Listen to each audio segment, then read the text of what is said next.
Okay, today's Mishna Brura from chapter 55, numbers 10, 11, and 12.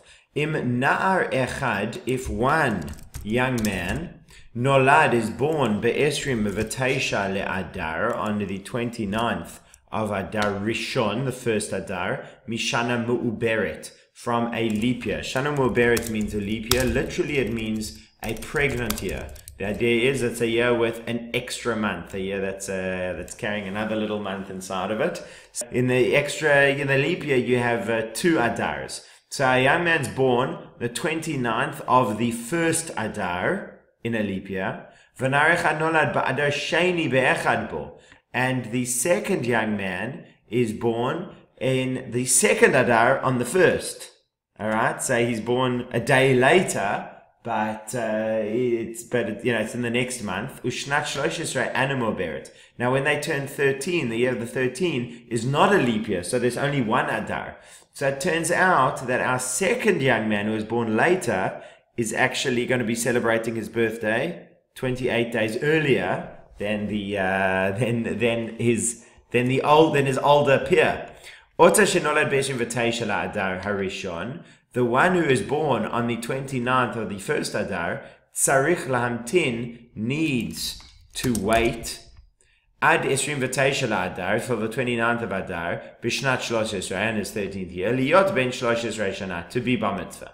V'oto Shenolad Acharav, and the one who is born after him, Be'echad Be'Adar, in the first of Adar Sheni, Yeh Ben Shlosh Esrei Shana, Kevin Shegeh Echad Be'Adar, Shel Shnat Shlosh Esrei, will be 13 years old, since he reaches, in other words, on the day that he turns, since he reaches the first of Adar of his 13th year. So that's a funny calendar, I don't want to say glitch, but a funny calendar situation in which the younger boy has his bar mitzvah 4 weeks before the older boy. Now, if one is born in Adar and becomes bar mitzvah during the leap year, he is not made bar mitzvah until the second Adar. So now the question is, you're born in a regular Adar, and this year we have two Adars. So which is your Adar? Your Adar is Adar Sheni. All right, so that's where the idea comes from, that's sort of the main Adar. Now, number 11, Avaryan she'avar al gezeret hatzibur or she'avar aveira. Im lo niduhu nimne leminyan asara. A transgressor, from the word aveira, avaryan, one who transgresses. A transgressor who she'avar al gezeret hatzibur, transgressed the decree of the community. So there was a certain decree of the community. We'll see exactly what kind of things we're speaking about there. Or she'avar avera, or he did an avera. Im lo niduhu, if they didn't put him in chayrim, nidui means chayrim, excommunicate him. If they didn't excommunicate this person, nimne, he is counted leminyan asara, towards the minyan. Meduda, one who is excommunicated. We do not join him in, join together, right? We don't count him for any matter that needs 10. But he is permitted to daven in the shul where he is. Elim kain, unless Pershu, unless Pershu la'achmir alav b'kach. They explained to be strict on him in this. If the community said part of the stipulation of the excommunication is that he can't even daven in the shul, then he can't.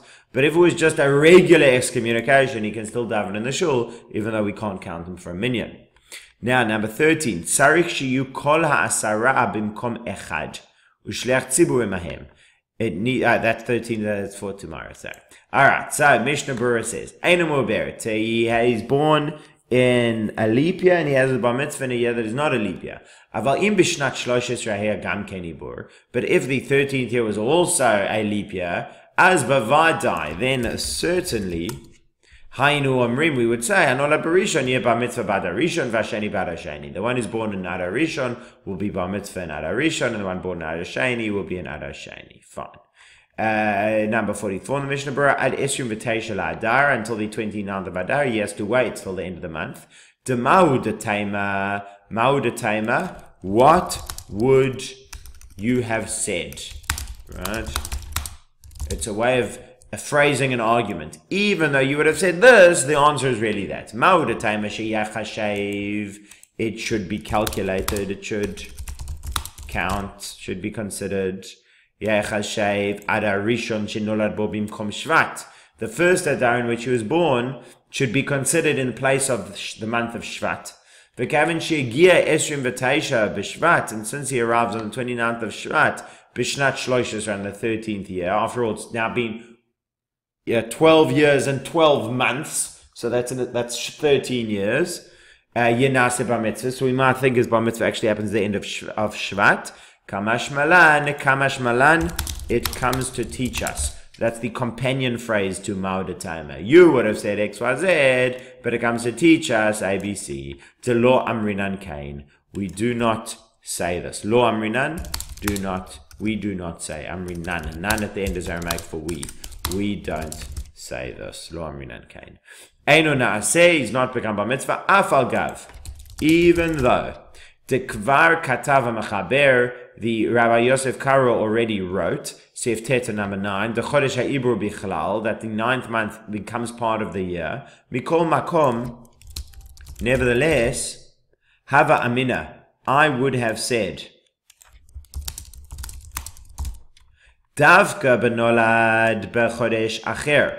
Dafka only if he was born in another month. Kagon b'Rosh Chodesh Nisan, on Rosh Chodesh Nisan. Rishnat Shlosh Esrei Mu'beret, in his 13th year as the leap year. Ein na'aseh bar mitzvah ad Rosh Chodesh Nisan. He does not become bar mitzvah until Rosh Chodesh Nisan. Aval nolad b'Rosh Chodesh Adar, but I might think that if he's born at the beginning of Adar, havamina d'na'aseh bar mitzvah b'Rosh Chodesh Adar Rishon. That he should be Rosh bar mitzvah in the Rosh Chodesh Adar Rishon. Kamash malan, so comes to tell us that Adar Rishon lo nikra Adar. Comes to teach us the first Adar is not Adar. Ela Chodesh Ha'ibur Mikri. It's called the leap month. It's really the extra month. So when we have a leap year, the second Adar is the real Adar, and the first Adar is not. Certainly as far as Bar Mitzvah is concerned. Sharein Korineth HaMegillah B'Adar Rishon. Why? Because we do not read the Megillah on the first Adar. Ve'anan beinan shlosh esrei shanim shleimim. And we require 13 complete months. Mi shenolad b'yom rishon b'Rosh Chodesh Kislev. Somebody who's born on the first of Rosh Chodesh Kislev. Vayuaz shnei yamim Rosh Chodesh. Now it was 2 days Rosh Chodesh. Uvishnat shlosh esrei haya cheshvan chaser. And shlosh esrei cheshvan was, his 13th year cheshvan was literally lacking. Let's explain that in a second. The Kislev and Ele Yom Echad Rosh Chodesh, and Kislev is only 1 day of Rosh Chodesh. Okay, so the situation's like this. Some months always have 30 days.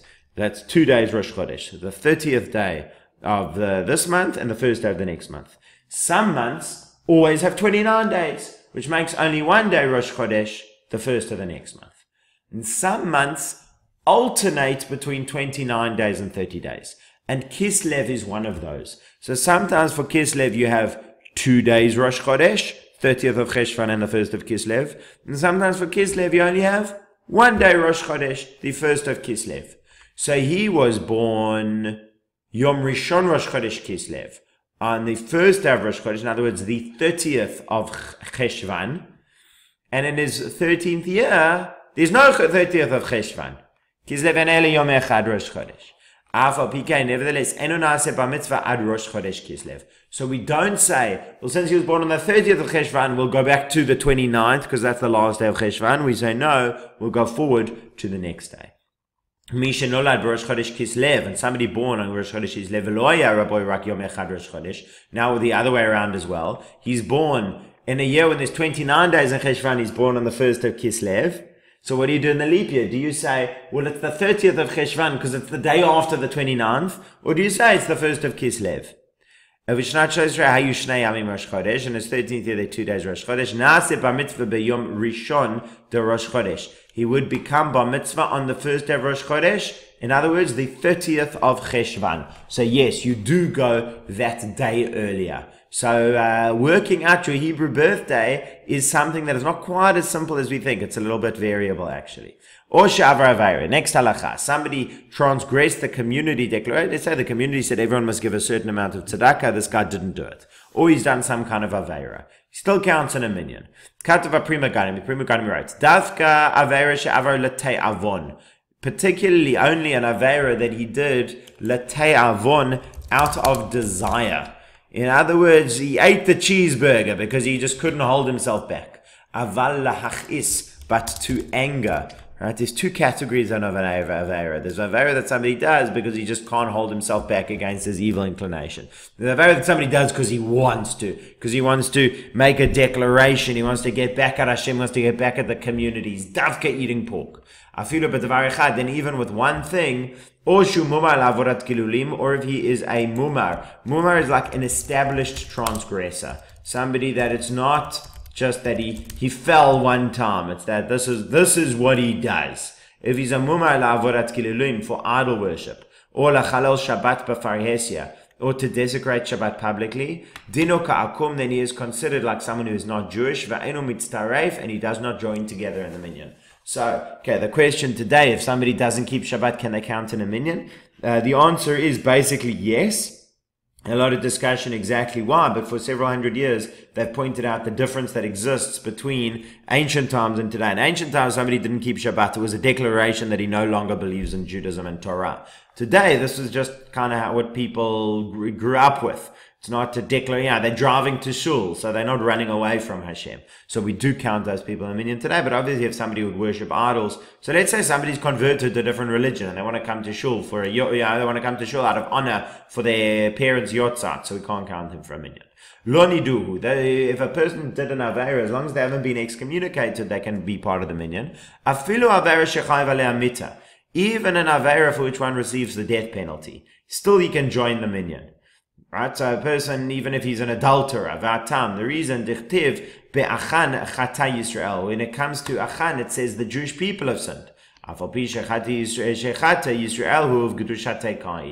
Jewish people, a Jew has sinned, even though he has sinned, he is a Jew, and kai, he is standing, he's established kedushata with the holiness of the Jewish people. V'kata nikra karaim, and the group that are called the Karaites, Eina mitzarfin la'asara, do not join together in a minyan. She'eina modim shet b'torah sheba'al peh, they do not agree with the oral Torah. V'kol mishu kofer b'torah sheba'al peh, and mitzarf l'chol davar sheb'kedusha.